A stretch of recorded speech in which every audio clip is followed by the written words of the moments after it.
C Krishnakumar ഇപ്പോൾ താങ്കൾ അദ്ദേഹത്തോട് തെരഞ്ഞെടുപ്പിൽ നേരിട്ട് ഏറ്റുമുട്ടിയ ആളാണ്. ഇപ്പോൾ പാലക്കാടിന്റെ MLA ഇപ്പോൾ പാലക്കാടില്ല. സ്വാഭാവികമായി അദ്ദേഹം പാലക്കാട് വരുമ്പോൾ വലിയ പ്രതിഷേധം നേരിടേണ്ടി വരുമെന്ന് ഉറപ്പാണ്. നാളെ അദ്ദേഹത്തെ മുനിസിപ്പാലിറ്റി ക്ഷണിച്ചിരുന്ന പരിപാടിയിൽ പങ്കെടുക്കരുതെന്ന് കാണിച്ചിപ്പോൾ ഒരു നോട്ടീസ് നൽകിയതായി, ഒരു കത്ത് നൽകിയതായി അറിയുന്നു. അപ്പോൾ അദ്ദേഹം പാർട്ടിയിലെ പദവി ഒഴിഞ്ഞിട്ടുണ്ട്. MLA പദവി ഒഴിയും എന്ന് വിചാരിക്കുന്നുണ്ടോ?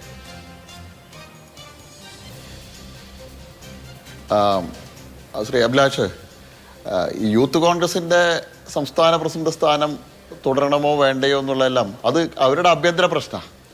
യൂത്ത് കോൺഗ്രസിനെ സംബന്ധിച്ചോളം ഇത്തരം കാര്യങ്ങൾ പുത്തിരിയായിരിക്കില്ല. അതുകൊണ്ട് അവർക്ക് വേണമെങ്കിൽ ആ സ്ഥാനത്ത് തുടരാൻ അനുവദിക്കാം. പക്ഷേ പാലക്കാടിലെ വോട്ടർമാരെ സംബന്ധിച്ചോളം ഇത്തരത്തിലുള്ളൊരു ജനപ്രതിനിധി പാലക്കാടിന് ആവശ്യമില്ല എന്നുള്ളത് ഏകസ്വരത്തിൽ പാലക്കാടിലെ ജനങ്ങൾ പറയും.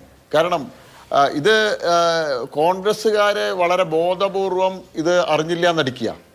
കഴിഞ്ഞ നിയമസഭാ ഉപതെരഞ്ഞെടുപ്പ് സമയത്ത് തന്നെ കേരളത്തിൻ്റെ വിവിധ ഭാഗങ്ങളിൽ നിന്നുള്ള യൂത്ത് കോൺഗ്രസിൻ്റെ പ്രവർത്തകരും അതുപോലെ തന്നെ ഭാരവാഹികളുമായിട്ടുള്ള ആളുകളെല്ലാം ഇത്തരം വിഷയങ്ങളെ സംബന്ധിച്ച് ഞങ്ങൾക്കെല്ലാം അറിവ് തന്നിരുന്നു. ഇത്തരം ഒരാളാണ് നിങ്ങളെ പാലക്കാട് മത്സരിക്കാൻ വന്നിരിക്കുന്നത്, നിങ്ങൾ ഇത്തരം കാര്യങ്ങൾ തെരഞ്ഞെടുപ്പിൽ ചർച്ചയാക്കണമെന്ന്. പക്ഷേ വ്യക്തിഹത്യയിൽ വിശ്വസിക്കാത്തതുകൊണ്ട് ഇത്തരത്തിലുള്ള ആരോപണങ്ങൾ, അനാവശ്യമായിട്ടുള്ള ആരോപണങ്ങൾ പാർട്ടിക്കുള്ളിലെ വിഷയങ്ങൾ കൊണ്ട് ഉന്നയിക്കരുത് എന്നുള്ളതുകൊണ്ട് ഞാനൊന്നും അത്തരം കാര്യങ്ങളെ കുറിച്ച് യാതൊരു വിധത്തിലുള്ള ചർച്ചയും തെരഞ്ഞെടുപ്പ് വേളയിൽ ഉണ്ടാക്കിയില്ല. പക്ഷേ തെരഞ്ഞെടുപ്പിന് ശേഷവും ഇത്തരം കാര്യങ്ങളെ സംബന്ധിച്ച് പാലക്കാടിലെ ജനങ്ങളുടെ ഇടയിൽ ചർച്ച ചെയ്യപ്പെട്ട് തുടങ്ങിയിരുന്നു. പാലക്കാടിലെ തന്നെ നിരവധി ആളുകൾക്ക് ഇത്തരത്തിലുള്ള അനുഭവങ്ങൾ ഉണ്ടായതായിട്ട് വ്യക്തിപരമായിട്ട് സൂചിപ്പിച്ചിട്ടുണ്ട്. അവരെല്ലാം പരസ്യമായിട്ട് രംഗത്ത് വരാൻ തയ്യാറായിരുന്നില്ല.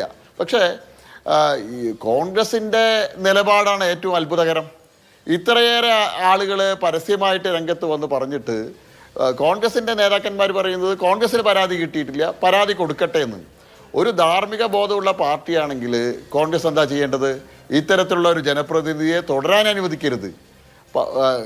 ഓരോ മണിക്കൂർ കൂടുന്ന സമയത്ത് പുതിയ പുതിയ ആരോപണങ്ങളല്ലേ പുറത്ത് വന്നുകൊണ്ടിരിക്കുന്നത്. ഓരോ മണിക്കൂർ കൂടുമ്പോഴും പുതിയ വെളിപ്പെടുത്തലുകൾ. ഇപ്പോൾ ഏറ്റവും അവസാനം വന്നിട്ടുള്ള ട്രാൻസ്ജെൻഡറിൻ്റെ വെളിപ്പെടുത്തൽ. ഒരു പൊതുപ്രവർത്തകൻ, ഒരു ജനപ്രതിനിധി ഉപയോഗിക്കേണ്ട വാക്കുകളാണോ ആ ട്രാൻസ്ജെൻഡർ യുവതിയോട് ഉപയോഗിച്ചിട്ടുള്ളത്? കേരളത്തിന് തന്നെ അപമാനമല്ലേ ഇത്തരത്തിലുള്ള ഒരു ജനപ്രതിനിധി കേരളത്തിൻ്റെ നിയമസഭയിലിരിക്കുന്നത്? കോൺഗ്രസ് പറയുന്നത്, ശ്രീ രാഹുൽ ഉച്ചയ്ക്ക് ഉള്ള പത്രസമ്മേളനത്തിൽ പറയുന്നത് ഒരാൾ എന്നോട് രാജിവെക്കാൻ ആവശ്യപ്പെട്ടില്ല. ഞാൻ അത്ഭുതപ്പെട്ടു പോയി. കോൺഗ്രസിൻ്റെ നേതാക്കന്മാർക്ക് രാഹുൽ മാങ്കൂട്ടത്തിലോട് യൂത്ത് കോൺഗ്രസിൻ്റെ സംസ്ഥാന പ്രസിഡന്റ് സ്ഥാനം രാജിവെക്കാൻ ആവശ്യപ്പെടാൻ പോലും എന്താണ് ഭയക്കുന്നത്? അവർക്കും ഇത്തരം കാര്യങ്ങളിൽ രാഹുലിൻ്റെ വിഹിതം പറ്റിയിട്ടുണ്ടോ എന്നുള്ളത് പോലും സംശയിക്കേണ്ടിയിരിക്കുന്നു. രാഹുലിൻ്റെ ഗോഡ്ഫാദർമാരായിട്ടുള്ള ആളുകൾ ആരൊക്കെയാണെന്ന് കേരളത്തിലെ ജനങ്ങൾക്കറിയാം.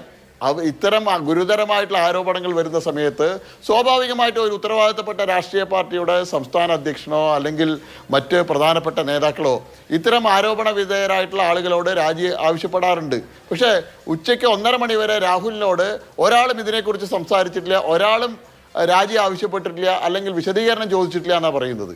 അപ്പോൾ കോൺഗ്രസ്സിലെ ഒരു വലിയൊരു വിഭാഗം, ഇന്ന് കോൺഗ്രസിനെ നിയന്ത്രിക്കുന്ന വലിയൊരു വിഭാഗം ആളുകൾ കഴിഞ്ഞ കുറേ കാലമായിട്ട് എല്ലാവിധത്തിലുള്ള ഒത്താശയും രാഹുൽ മാങ്കൂട്ടത്തിൽ ഇത്തരത്തിലുള്ള പ്രവർത്തനങ്ങൾക്ക് ചെയ്തു കൊടുത്തിരുന്നു എന്നാണ് കരുതുന്നത്. ഈ വെളിപ്പെടുത്തലുകളുമായിട്ട് വന്ന യുവതികൾ പറയുന്നുണ്ടല്ലോ, VD സതീശനോട് പരാതി പറഞ്ഞിട്ടുണ്ട്, ഷാഫി പറമ്പിലിനോട് പരാതി പറഞ്ഞിട്ടുണ്ട്, കോൺഗ്രസിൻ്റെ മറ്റു നേതാക്കന്മാരോട് പരാതി പറഞ്ഞിട്ടുണ്ട്.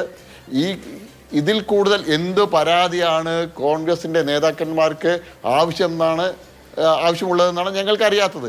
മാത്രമല്ല ഈ കഴിഞ്ഞ 3 വർഷം മുമ്പുള്ള തൊട്ടുള്ള പരാതിയാണ്.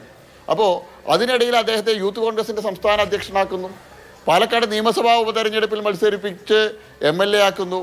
ഇതെല്ലാം ചെയ്യുന്ന സമയത്ത് ഇത്തരത്തിലുള്ള മോശമായിട്ടുള്ള പ്രവർത്തികളിൽ ഏർപ്പെടുന്ന വ്യക്തിയാണെന്ന് അറിഞ്ഞിട്ടാണ് കോൺഗ്രസ് ഇത്തരം താക്കോൽ സ്ഥാനങ്ങളിൽ ഇവരെ എത്തിക്കുന്നത്.